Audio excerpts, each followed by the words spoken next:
এদিকে ভাঙাড়ি ব্যবসায়ী সোহাগ হত্যাকাণ্ডে জড়িত 4 নেতাকে আজীবনের জন্য বহিষ্কার করেছে যুবদল, স্বেচ্ছাসেবক দল ও ছাত্রদল। শুক্রবার রাতে বহিষ্কারাদেশ দিয়ে এই বিজ্ঞপ্তি প্রকাশ করেছে বিএনপির অঙ্গ সংগঠন 3টি। সোহাগ হত্যা মামলার আসামি যুবদলের কেন্দ্রীয় কমিটির সহ সম্পাদক রজ্জব আলী পিন্টু ও ঢাকা মহানগর দক্ষিণ যুবদলের যুগ্ম আহ্বায়ক সাবাহ করিম লাকিকে আজীবনের জন্য বহিষ্কার করা হয়েছে। এছাড়া স্বেচ্ছাসেবক দলের সদস্য কালু এবং চকবাজার থানা ছাত্র দলের সদস্য সচিব অপু দাসকে আজীবনের জন্য বহিষ্কার করা হয়েছে। আলোচিত এই হত্যাকাণ্ডের নিন্দা জানিয়ে বিবৃতি দিয়েছেন বিএনপি মহাসচিব মির্জা ফখরুল ইসলাম আলমগীর। অপরাধীদের দৃষ্টান্তমূলক শাস্তি নিশ্চিতের আহ্বান জানিয়েছেন তিনি। এদিকে মুঠোফোনে বিএনপির স্থায়ী কমিটির সদস্য সালাউদ্দিন আহমদ জানান, এসব ঘটনার বিরুদ্ধে জিরো টলারেন্স অবস্থান দলের।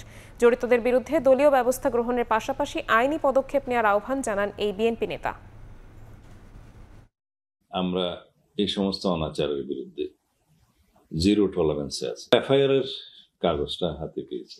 যে কয়জনের সাংগঠনিক সম্পৃক্ততা আছে 4-5 জন দেখা গেছে, ছাত্রদল, যুবদল, স্বেচ্ছাসেবক দল, তাদেরকে আজীবনের জন্য বহিষ্কার করা হয়েছে। আইন শৃঙ্খলা বাহিনীকে আমরা অনুরোধ করেছি যাতে তদন্ত করে যাদের সম্পৃক্ততা পাওয়া যাবে সবার বিরুদ্ধে কঠোর আইনানুগ ব্যবস্থা নিশ্চিত করার জন্য। কিন্তু বিভিন্ন বিচ্ছিন্ন ঘটনারও দায় দায়িত্ব দলের উপরে চাপানোর একটা অপরাজনীতির আমরা দেখতে পাচ্ছি।